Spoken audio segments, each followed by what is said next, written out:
Desde el primer momento en que vi a Génesis, me pareció encantadora. Era una mujer dulce, atenta y con una sonrisa contagiosa. Nos conocimos por amigos en común. Y después de intercambiar números, comenzamos a hablar casi todos los días. No pasó mucho tiempo antes de que tuviéramos nuestra primera cita. Todo fluyó bien. La conversación era interesante, tenía buen sentido del humor, y se mostraba genuinamente interesada en mi vida. La segunda cita fue incluso mejor. Esa noche, mientras la acompañaba a su casa, me besó con tanta intensidad que me dejó sin aliento. Me dijo que estaba segura de que había encontrado en mí a la persona indicada. Me pareció un poco apresurado, pero no le di demasiada importancia. Después de todo, no hay reglas sobre cuánto tiempo debe pasar para que alguien se enamore. Pensé que simplemente era intensa, apasionada. Lo que no sabía en ese momento era que esa intensidad pronto se convertiría en algo peligroso. Al día siguiente de nuestra segunda cita, me desperté con 8 mensajes suyos. Buenos días, amor Burt, espero que hayas dormido bien. ¿Estás despierto? Te extraño, no me gusta cuando tardas en responder. ¿Te pasa algo? Dije algo malo anoche. Pablo, por favor dime que estás bien, voy a tu casa si no me respondes. Me sorprendió la cantidad de mensajes, pero quise pensar que solo estaba entusiasmada. Le respondí con calma, diciéndole que recién despertaba y que todo estaba bien. Pareció tranquilizarse, y seguimos hablando. Pero desde ese día, algo cambió. Génesis empezó a comportarse como si ya fuéramos pareja, como si tuviéramos años juntos, en vez de solo 2 citas. Me decía que ya le había contado a su familia sobre mí. Me preguntaba qué nombres me gustaban para los hijos. Me hablaba de mudarnos juntos en unos meses. Yo intentaba reírme o tomarlo como una broma, pero ella hablaba en serio. Cuando le dije que era muy pronto para pensar en esas cosas, su actitud cambió. Muy pronto, me dijo con un tono de voz más frío. Entonces para ti solo soy un pasatiempo. Intenté explicarle que simplemente quería que las cosas fluyeran con calma, pero cada vez que lo mencionaba, terminaba en un drama. Si me dejas, no sé qué haría. Al principio pensé que era solo una forma de hablar. No lo era. Las siguientes semanas fueron un infierno. Génesis quería saber cada detalle de mi día. Si tardaba en responder, me llamaba. Si no contestaba, seguía llamando. Llegó a dejarme más de 8 mensajes en una sola noche. ¿Dónde estás? ¿Por qué no contestas? Seguro estás con otra, ¿verdad? No me hagas esto, Pablo. Voy a ir a tu casa. Si no me respondes, me haré daño. Cuando vi ese último mensaje, se me heló la sangre. Intenté calmarla por teléfono. Lloraba, gritaba, me decía que no podía vivir sin mí. Me sentí atrapado. ¿Qué podía hacer? Y si realmente se hacía daño, decidí ir a verla. Cuando llegué, estaba en su cuarto, con los ojos hinchados de tanto llorar. Me abrazó tan fuerte que casi no podía respirar. Prométeme que nunca me vas a dejar, susurró. No supe qué decir. Las cosas empeoraron. Génesis apareció en mi trabajo varias veces, sin avisar. Esperaba fuera de mi casa, aunque yo no le había dado la dirección. Me llamaba de números desconocidos, cuando la bloqueaba. Cada vez que intentaba alejarme, se ponía peor. Una noche, mientras salía del gimnasio, la encontré esperándome en mi auto. Necesitaba verte, dijo con una sonrisa extraña. Génesis, ¿cómo supiste que estaba aquí? Tengo mis formas, respondió, como si fuera lo más normal del mundo. Mi piel se erizó. Le pedí que se fuera, pero no quiso. Me amenazó con que si me alejaba, se haría daño. Esa noche, cuando llegué a casa, me puse a investigar. Encontré algo que me hizo sentir pánico real. Un amigo en común me envió un mensaje. Pablo, ¿sabes que Génesis estuvo internada en una clínica psiquiátrica hace un año? Sentí un escalofrío recorrer mi espalda. Busqué más información y descubrí que había tenido episodios de violencia con su expareja. Mi corazón latía con fuerza. Yo era su nueva obsesión.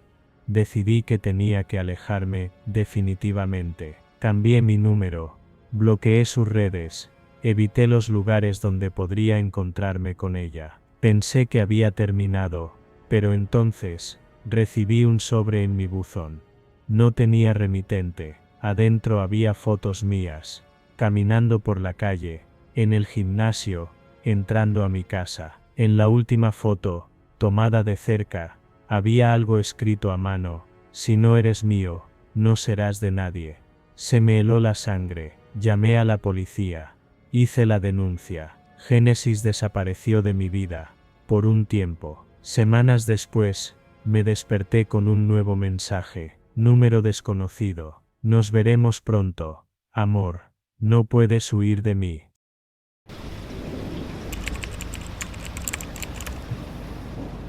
Siempre he creído que la gente debe aceptar un no, sin insistencias. No es tan difícil de entender. Si no hay química, si no hay conexión, si no me siento cómoda, simplemente no va a funcionar. Pero hay personas que no lo entienden, o peor aún, que se niegan a aceptarlo. Eso me pasó con Roberto. Lo conocí en la oficina, un tipo tranquilo, callado, pero educado. Después de varias semanas de charlas casuales en los pasillos y en la cafetería, me invitó a salir. No tenía nada en contra de él, así que acepté. La cita fue normal, pero no sentí nada especial. No hubo chispa, no hubo conexión, simplemente no funcionó. Al día siguiente, le envié un mensaje claro y directo: hola Roberto, gracias por la cita de ayer, pero creo que no hubo la conexión que esperaba. Prefiero dejarlo hasta aquí.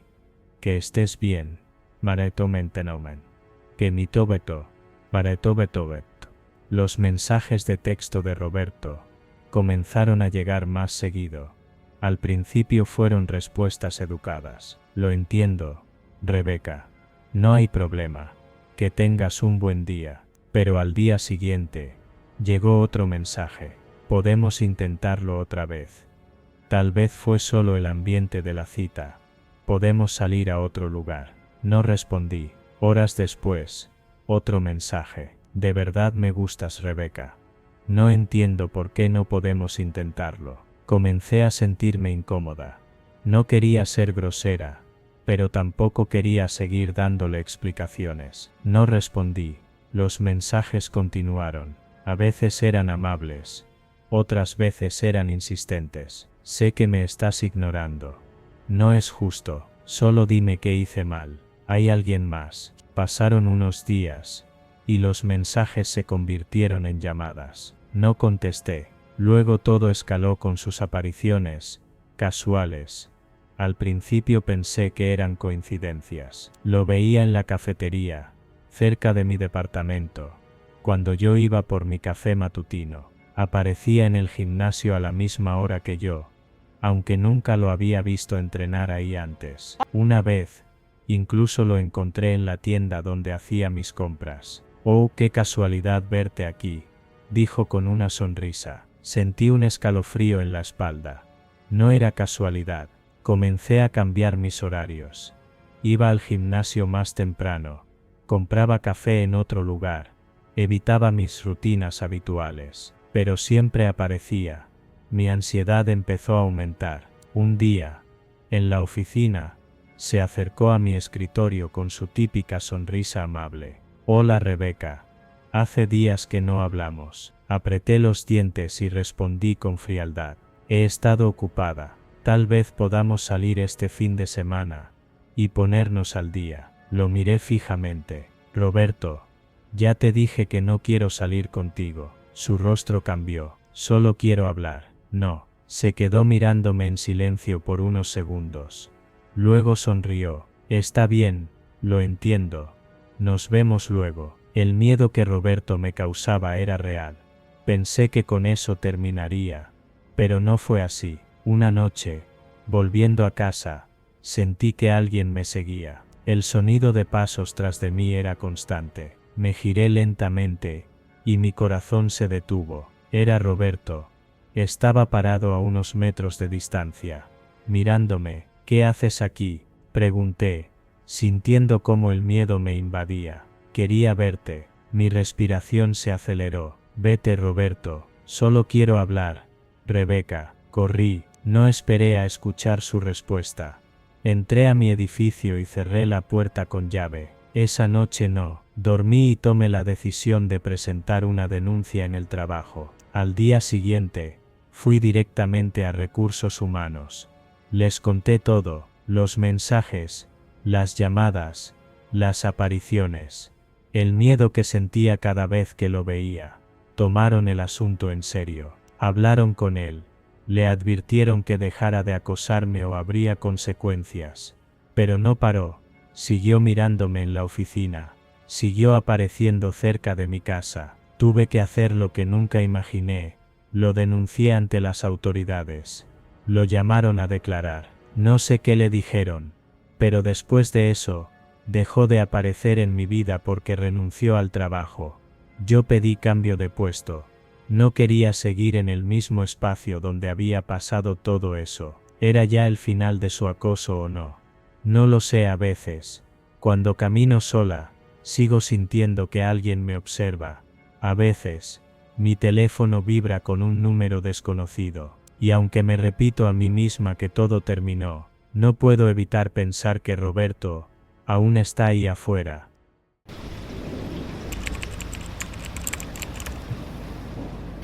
Desde que empecé a salir con Santiago, noté algunas cosas que no me terminaban de convencer. Era atento, sí, pero también tenía una actitud demasiado posesiva, como si todo girara en torno a lo que él quería. Al principio pensé que era solo su forma de ser, pero con el tiempo, sus palabras y gestos comenzaron a incomodarme.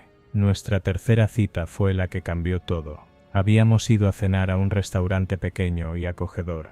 La conversación fluyó, como siempre. Hablamos de trabajo, de películas, de cosas sin importancia, pero algo en su mirada esa noche era diferente. Más intenso. Cuando salimos del lugar, caminamos un rato hasta que llegamos a su auto. Ahí, él intentó besarme. No me molestó al principio, pero cuando sus manos empezaron a bajar por mi espalda, me aparté con suavidad. Hoy no, Santiago, dije con calma. Su expresión cambió. Frunció el ceño, como si hubiera dicho algo ofensivo. ¿Por qué no?, preguntó. Molesto. Simplemente no quiero. Vamos, Liza. Su tono se volvió más insistente. Hemos salido varias veces. Me gustas, y sé que te gusto. Di un paso atrás. Eso no significa que tengas derecho a nada. Santiago se rió, pero su risa era seca, casi burlona. No exageres, no te voy a hacer nada. Solo relájate. Intentó tomarme de la muñeca, pero me solté. Te dije que no. Su mandíbula se tensó. Liza, estás actuando como si yo fuera un tipo peligroso. Soy un hombre, y los hombres tenemos necesidades. No tiene nada de malo. Mis manos comenzaron a temblar. No podía creer lo que estaba escuchando. En serio estaba usando ese argumento. No es mi problema cuáles sean tus necesidades, Santiago. No voy a hacer nada que no quiera hacer. Su mirada se endureció. Siempre son lo mismo. Todas se hacen las difíciles. Y luego, déjame en paz, grité, alejándome de él. Miré alrededor, buscando ayuda. Había una mujer parada en la esquina, fumando un cigarro. No la conocía, pero en ese momento era mi única opción. Corrí hacia ella. Disculpa, ¿podrías ayudarme? Este tipo me está molestando. Ella me miró, y luego observó a Santiago, que se había quedado donde estaba, con las manos en los bolsillos, y la mirada oscura. Sin dudarlo, la mujer se puso a mi lado, y me rodeó con un brazo. Tranquila, nena, yo me encargo. Santiago nos miró por unos segundos más, como si estuviera evaluando qué hacer. Luego resopló, y dio media vuelta, caminando de regreso a su auto. La mujer esperó hasta que se fue, y luego me soltó. «¿Estás bien?», asentí, aunque sentía que mi corazón latía demasiado fuerte. «Gracias. De verdad. Gracias. Cuídate. Y la próxima vez, aléjate de idiotas como ese». Seguí caminando, todavía en shock. Al día siguiente, fui directo a Recursos Humanos en la oficina. Santiago y yo trabajábamos en la misma empresa, aunque en departamentos distintos. No quería que esto se convirtiera en un problema mayor, pero tenía que decir algo. Conté todo lo que pasó, sin omitir detalles. Para mi sorpresa, la encargada de Recursos Humanos suspiró con cansancio. «No eres la primera que se queja de Santiago. ¿Cómo? Ha habido otros reportes de mujeres que se han sentido incómodas con él, pero nunca nada tan concreto como lo que me cuentas». Mi piel se erizó. ¿Cuántas más habían pasado por lo mismo? 2 días después, Santiago fue expulsado de la empresa por comportamiento indebido. Nunca volví a verlo, pero de vez en cuando camino sola de noche, no puedo evitar mirar por encima del hombro, porque sé que hay muchos Santiagos allá afuera.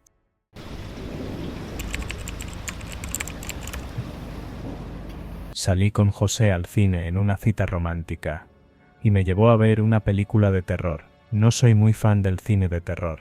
No disfruto la tensión, los sustos, la adrenalina, pero aquella noche, en esa sala oscura, sentí un miedo diferente, más intenso, uno que no venía de la pantalla, sino de la persona sentada a mi lado. Había salido con José varias veces antes. Parecía un tipo normal, divertido, algo reservado, pero con buen sentido del humor.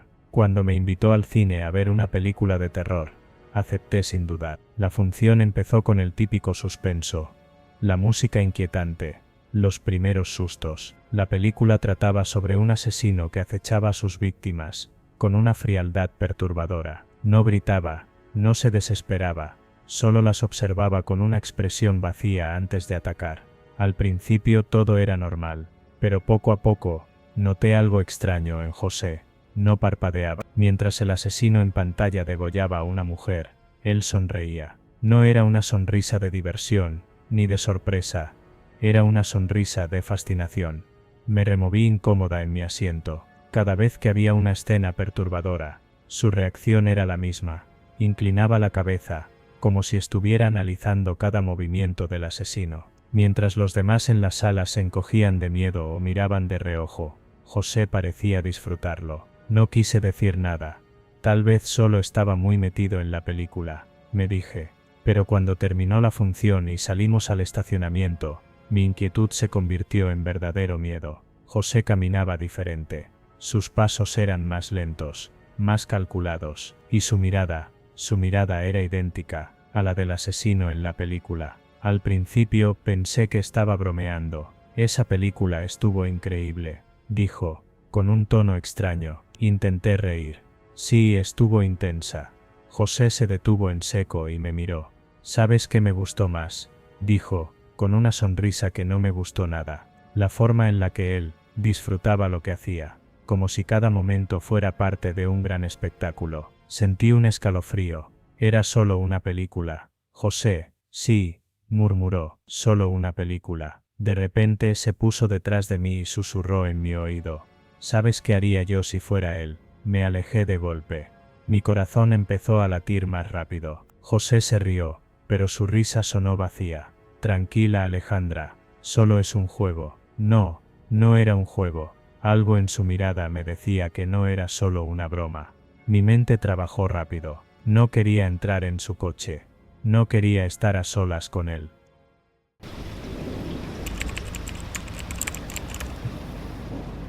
Siempre me ha gustado el terror.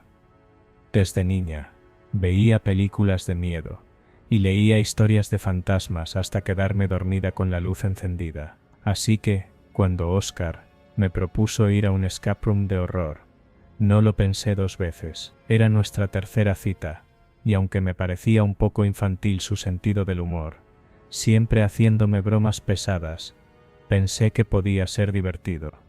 El lugar se llamaba La Última Puerta, y tenía una ambientación espeluznante. Nos recibieron con luces tenues, y un guía, que, con una sonrisa burlona, nos explicó las reglas. Nos advirtió que dentro habría actores interactuando con nosotros, y que todo estaba diseñado para hacernos sentir en una auténtica película de terror. Desde el inicio, Oscar se mostraba entusiasmado, riéndose de los efectos especiales y burlándose de los demás participantes. Cuando la puerta se cerró tras nosotros, el juego comenzó. Las habitaciones eran estrechas y oscuras, con muebles viejos y paredes cubiertas de manchas que parecían sangre seca. La ambientación estaba tan bien hecha que, por momentos, sentía un escalofrío real recorriendo mi espalda. Avanzamos resolviendo algunos acertijos sencillos hasta que llegamos a un pasillo con varias puertas. Fue ahí donde Oscar me hizo la broma que cambiaría todo. Voy a revisar esta puerta, dijo, señalando una entreabierta. Espérame aquí. Le dije que no me dejara sola, pero él solo rió y entró, cerrando la puerta detrás de él. Esperé unos minutos, pero no salió. Oscar, no es gracioso.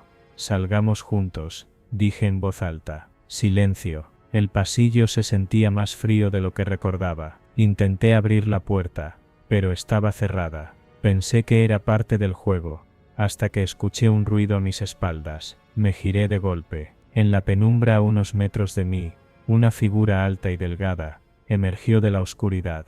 Llevaba una máscara de cuero vieja y raída, con agujeros irregulares para los ojos y la boca. Su ropa era oscura, desgarrada, y parecía manchada con algo que no quise imaginar qué era. «¿Oscar?», pregunté, esperando que fuera otra de sus bromas. La figura inclinó la cabeza de manera antinatural, y comenzó a caminar hacia mí, muy despacio. Mi corazón empezó a latir con fuerza. «Oscar, deja de jugar». La figura se detuvo por un segundo, y luego corrió hacia mí. Grité y retrocedí, empujando una puerta a mis espaldas que se abrió de golpe. Corrí por un pasillo más angosto, mis pasos resonaban en la madera crujiente. Pegué mi espalda contra la pared, respirando agitada, mientras miraba por el pasillo. La figura se quedó en la entrada. No avanzó, solo me observó. Sentí lágrimas en mis ojos. El pánico me nublaba la mente. Intenté abrir otra puerta, pero estaba cerrada. Grité pidiendo ayuda. De repente alguien me agarró del brazo. «Tranquila, tranquila, es solo un juego», dijo una voz. Era uno de los empleados del escape room. Me sacó por una puerta de emergencia y de pronto, estaba fuera, en la luz fría de la noche. Mi cuerpo temblaba sin control. Fue entonces cuando lo vi. Oscar estaba allí, parado en la acera, riéndose. Tenía restos del traje del personaje siniestro, la máscara a medio quitar y parte de la ropa oscura y desgarrada. «Oscar», grité, con una mezcla de furia y terror. «¿Qué diablos te pasa?». Él sonrió, con los ojos brillando de diversión. «Relájate, Laura, te veías tan aterrada, fue divertidísimo. No seas tan dramática». Mi estómago se revolvió. Mi corazón aún latía con fuerza, pero ahora era por otra razón. No era solo una broma pesada. Oscar había planeado esto. Se había puesto de acuerdo con los empleados. O peor aún, lo había hecho sin su conocimiento. Había estado disfrutando verme desesperada, verme llorar, verme al borde del colapso. Ese no era un chiste, era otra cosa. Dije su nombre una vez más, sintiendo un escalofrío recorrerme cuando vi su sonrisa torcida. «No vuelvas a buscarme». Me alejé sin mirar atrás. Esa noche no dormí. No podía dejar de pensar en su expresión, cuando me vio salir llorando. No era sorpresa, no era arrepentimiento, era satisfacción, como si el juego aún no hubiera terminado.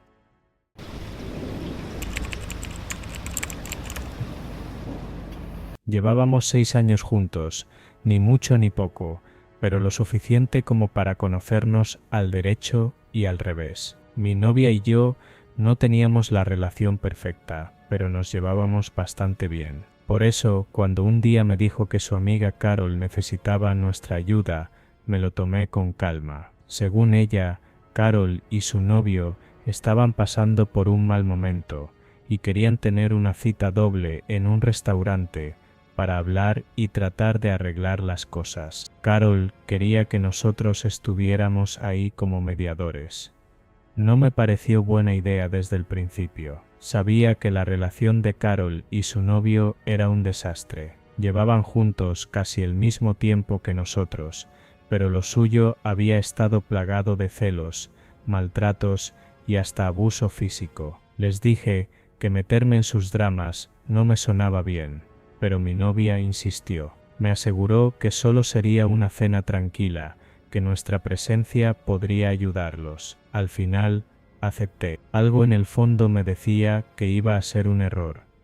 El día de la cena llegó. Fuimos temprano al restaurante y los esperamos afuera. Era un sitio bonito, no de lujo, pero con ese aire elegante que hace que quieras comportarte bien. Cuando Carol y su novio llegaron, se sentía la tensión en el aire. Venían caminando separados, sin hablarse, y apenas se miraban. Aún así, los saludos fueron cordiales, como si intentaran guardar las apariencias. Entramos al restaurante y nos sentamos en una mesa junto a una ventana. Pedimos unos aperitivos, algo ligero para empezar, pero ellos enseguida comenzaron con las bebidas alcohólicas. Al principio, todo pareció ir mejor de lo que esperaba. Hablaron de sus problemas con cierta calma, y nosotros tratamos de aconsejarlos lo mejor que podíamos. Mi novia les daba sugerencias sobre cómo reconstruir la confianza,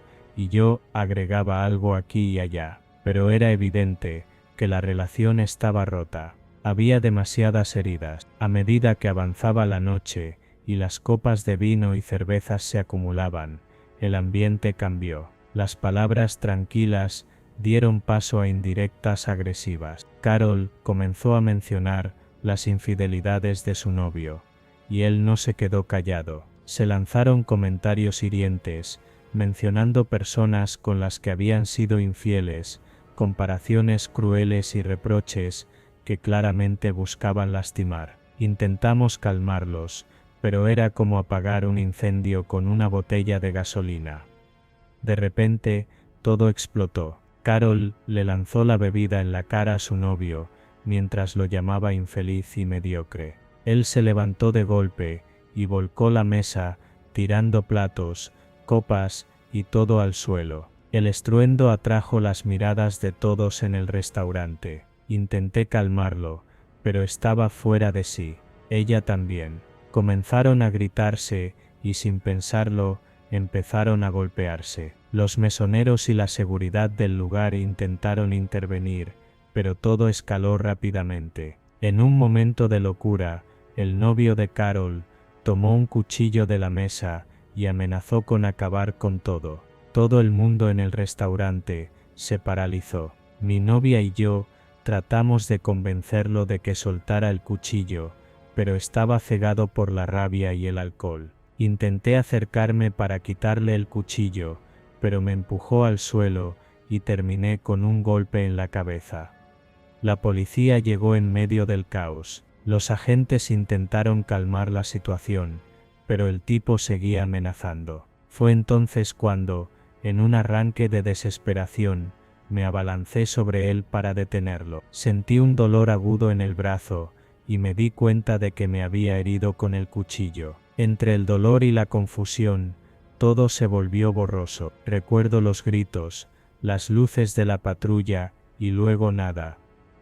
Desperté en el hospital con el brazo vendado. Me habían puesto puntos para cerrar la herida, pero no era grave. Mi novia estaba a mi lado, preocupada y furiosa al mismo tiempo. Carol y su novio habían sido arrestados por el alboroto y otros cargos. Me sentía como si todo hubiera sido una pesadilla. Al día siguiente, ya en casa, me prometí nunca más aceptar una cita doble de ese tipo. Desde el principio, había tenido una mala espina, y el resultado fue peor de lo que imaginé. A veces, por querer ayudar, uno termina pagando un precio demasiado alto. Esa noche, no solo dejó una cicatriz en mi brazo, sino también una lección que no olvidaré: hay problemas que no se pueden arreglar desde afuera.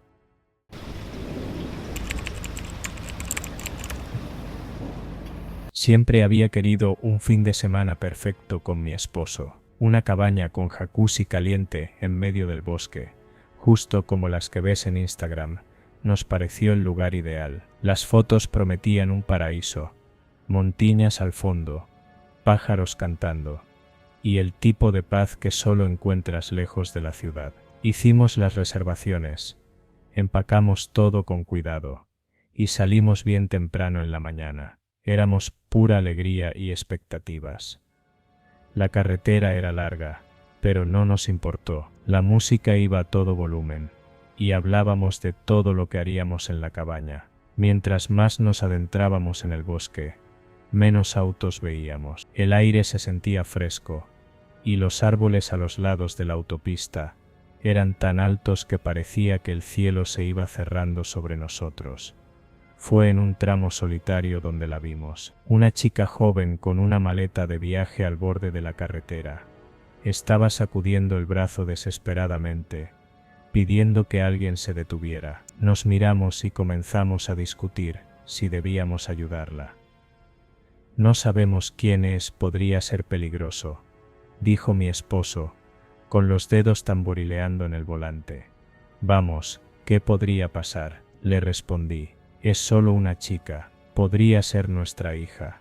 Finalmente se detuvo. La chica subió al asiento trasero, sin decir mucho. Era delgada, con ropa sencilla y el cabello recogido en una coleta que ya estaba desordenada. Tenía algo raro, como si no hubiera comido bien en días. ¿Hacia dónde vas?, le pregunté para romper el silencio.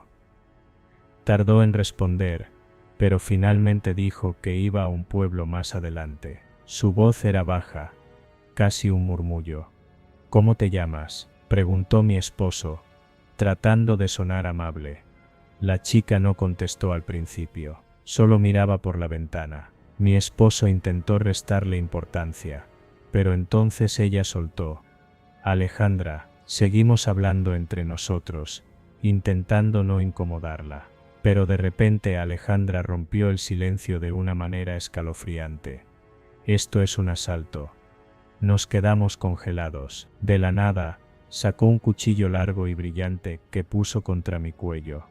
No hagan tonterías. Maneja y vacíen todo lo que tengan de valor en mi maleta. Abrió la maleta que había subido al auto, y para nuestra sorpresa estaba vacía. Con una frialdad que me heló la sangre, comenzó a ordenarnos que arrojáramos nuestras pertenencias dentro.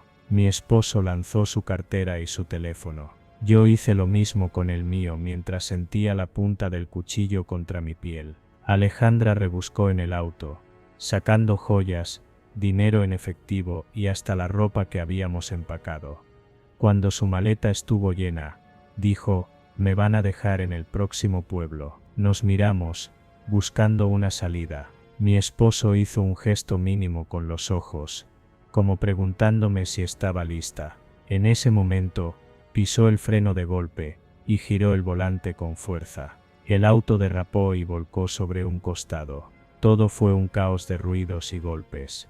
El cuchillo se le cayó a Alejandra, y ambos intentamos sujetarla antes de que pudiera recuperarlo. Pero era rápida y desesperada. Mientras luchábamos, pateó el vidrio trasero con una fuerza impresionante hasta que logró romperlo. Escapó corriendo hacia el bosque, dejando atrás su maleta llena de nuestras cosas. Quedamos dentro del auto, aturdidos pero vivos. Aunque estaba volcado, no parecía haber sufrido daños graves. Con las manos temblorosas, logramos llamar a la policía, que llegó unos 5 minutos después. Les contamos lo que había pasado, y tomaron nuestra denuncia, pero nunca encontraron a Alejandra. Con la ayuda de una grúa, pusieron el auto de nuevo en la carretera. Continuamos hacia nuestro destino, pero el viaje ya no tenía sentido. La cabaña, el bosque, el jacuzzi caliente, todo había perdido su encanto después de ese aterrador encuentro. Al final, volvimos a casa con más preguntas que respuestas, y una lección que nunca olvidaremos. Las cosas no siempre son lo que parecen, y la confianza puede costarte caro en el lugar menos esperado.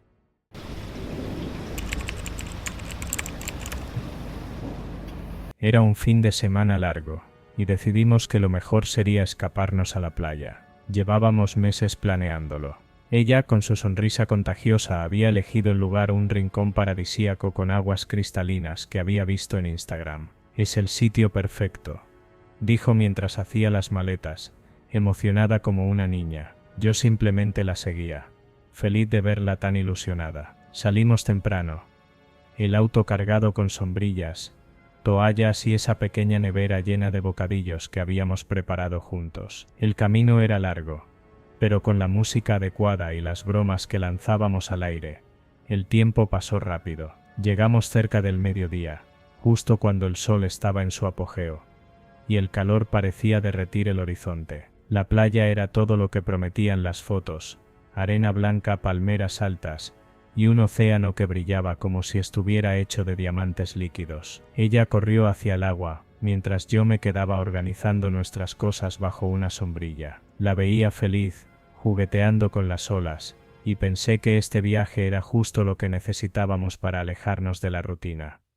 Después de un rato, me uní a ella. Nadamos juntos, reímos y dejamos que las olas nos mecieran como si fuéramos niños otra vez. Pero entonces, como siempre, ella quiso ir más allá. Mira, el agua se ve más clara allá, dijo, señalando hacia lo profundo. Yo le advertí que era peligroso, que las corrientes podían ser traicioneras, pero su espíritu aventurero no conocía límites. Antes de que pudiera detenerla, ya estaba nadando hacia el horizonte. La seguí de cerca, intentando convencerla de que regresáramos. Cada vez se alejaba más, y aunque el agua estaba tranquila al principio, pronto noté algo extraños. Las olas se hacían más fuertes, y la corriente comenzaba a empujarnos hacia adentro. Espera, no sigas, le grité, pero ella, como siempre, me miró con esa mezcla de desafío y diversión.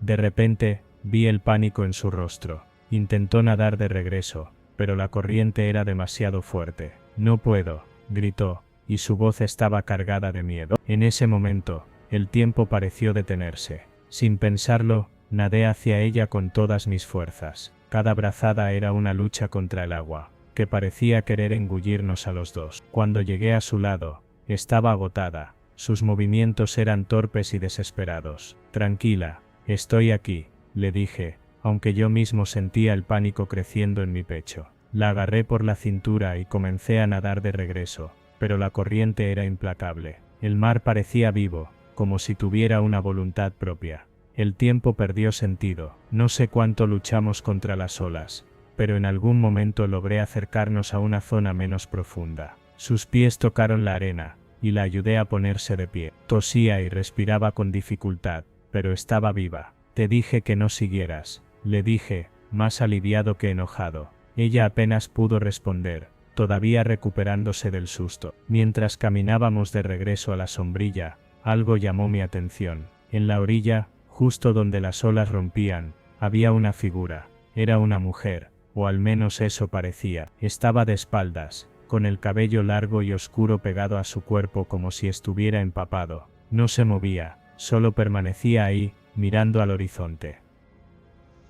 ¿La ves?, le pregunté a mi novia, pero ella negó con la cabeza. ¿De qué hablas?, dijo, todavía distraída por lo que acababa de pasar. Volví a mirar, pero la figura ya no estaba. Sentí un escalofrío recorrerme, como si algo en el ambiente hubiera cambiado. Decidimos quedarnos un rato más en la playa, intentando recuperar la tranquilidad, pero no podía sacarme esa imagen de la cabeza. Cuando finalmente recogimos nuestras cosas y nos dirigimos al auto, la sensación de ser observado no me abandonó. El camino de regreso fue silencioso, y aunque ella intentó hacer algunas bromas para aliviar la tensión, yo estaba absorto en mis pensamientos. Esa noche, en el pequeño hotel donde nos hospedábamos, tuve un sueño extraño. Estaba en el agua, rodeado de oscuridad. La misma figura de la playa estaba frente a mí, pero esta vez podía ver su rostro. Era pálido, con ojos que parecían pozos sin fondo. Cuando intenté hablar, su boca se abrió en un grito silencioso, y de repente me encontraba siendo arrastrado hacia las profundidades. Desperté de golpe, con el corazón latiendo con fuerza. Ella dormía a mi lado, ajena a mi angustia. Me levanté, y salí al balcón para tomar aire. La brisa nocturna era fresca, pero no lograba calmarme. Miré hacia la playa, y ahí estaba otra vez, la figura, inmóvil, mirando hacia nuestra habitación. Regresé adentro y cerré las cortinas, intentando convencerme de que era solo mi imaginación. Pero durante el resto de la noche, sentí su presencia. No podía verla, pero sabía que estaba ahí, esperando. A la mañana siguiente, nos fuimos temprano. Ella pensó que era por el incidente en el agua, pero no le conté la verdad. No quería preocuparla, ni tampoco sabía cómo explicarlo. Sin embargo, incluso mientras conducíamos de regreso a casa, tenía la sensación de que algo nos seguía. Cada vez que miraba por el espejo retrovisor, esperaba ver esos ojos, esa figura. Han pasado semanas desde ese viaje, pero los sueños no han cesado. Cada noche, vuelvo al agua, vuelvo a verla, y cada vez estoy más seguro de que no se trata solo de un sueño. Algo quedó atrapado con nosotros en esa playa, algo que no quiere dejarnos ir.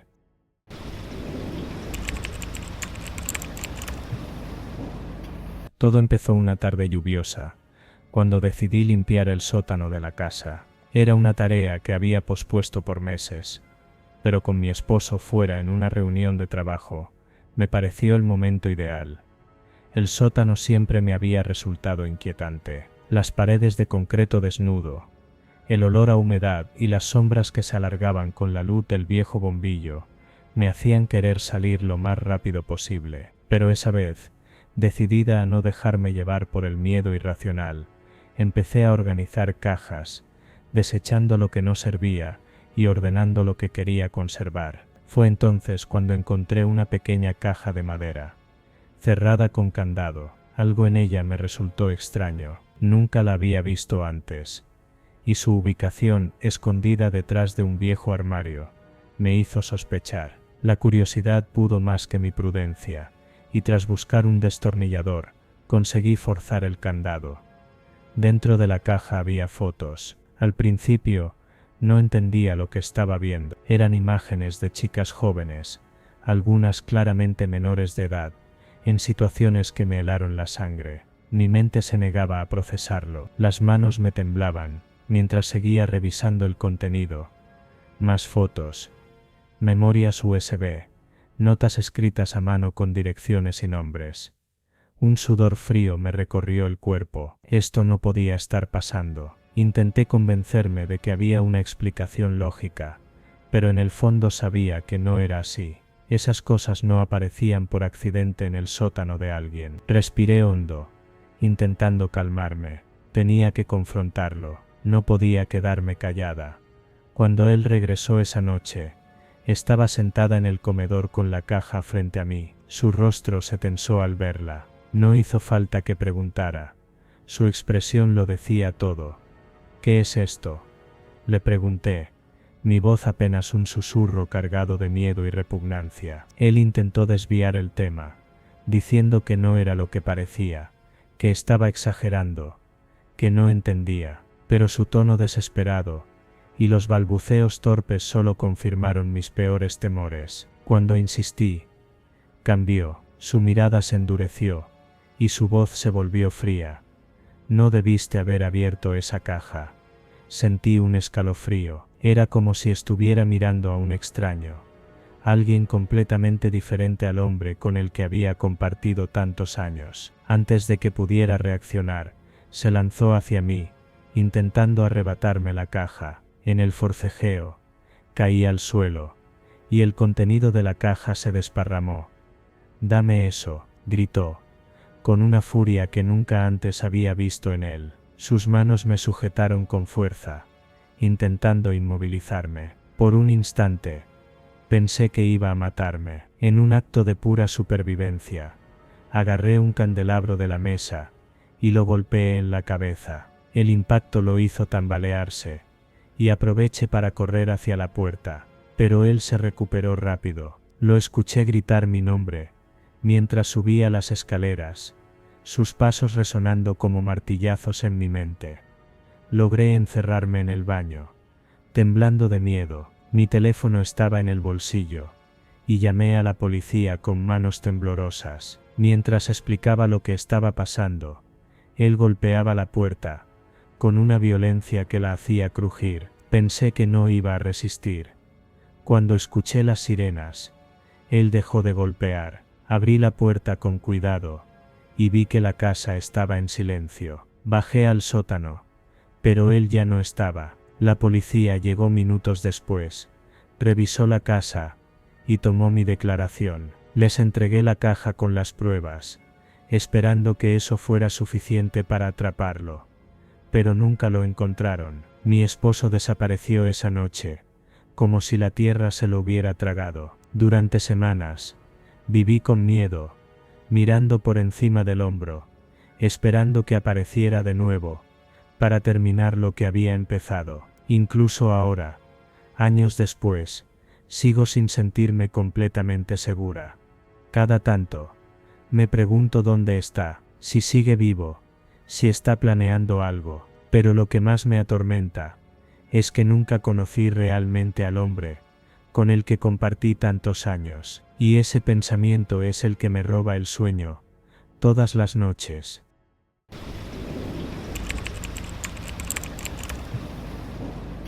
Los cambios empezaron de manera sutil, con pequeños cambios en su comportamiento. Mariana, mi esposa desde hace 5 años, siempre había sido cariñosa y atenta, pero en los últimos meses algo en ella había cambiado. Llamadas misteriosas, conversaciones que se interrumpían al entrar yo en la habitación y una frialdad creciente que me dejaba intranquilo. Una noche, mientras cenábamos, noté cómo ella me observaba con una mezcla extraña de tensión y expectativa. Me preguntó si había pensado en actualizar mi seguro de vida, algo que no había cruzado mi mente desde que lo contratamos. Nunca se sabe lo que puede pasar, dijo con una sonrisa que intentaba parecer casual, aunque su sugerencia sonaba razonable. Algo en su tono no me cuadró. Decidí seguirle la corriente, pero mi instinto me decía que había algo más detrás de sus palabras.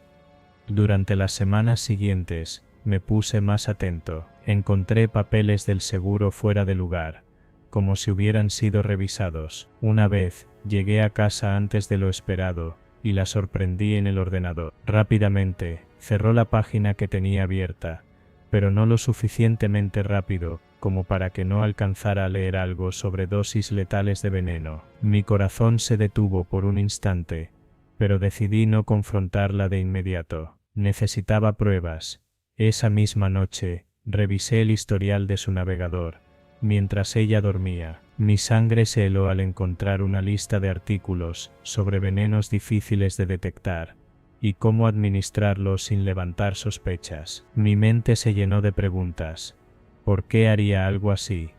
¿Qué había cambiado entre nosotros para que ella contemplara una idea tan macabra? Sin embargo, lo más aterrador era la certeza de que yo era el objetivo.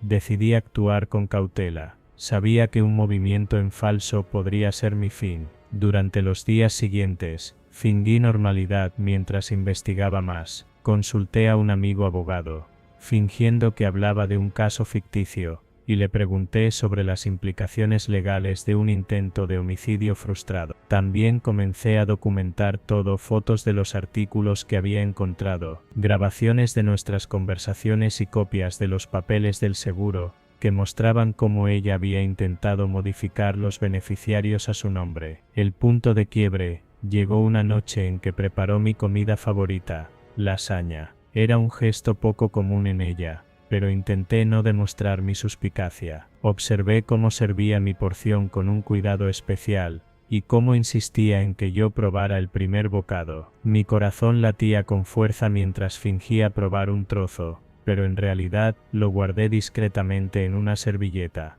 Esa misma noche llevé la muestra a un laboratorio. Los resultados confirmaron lo que temía.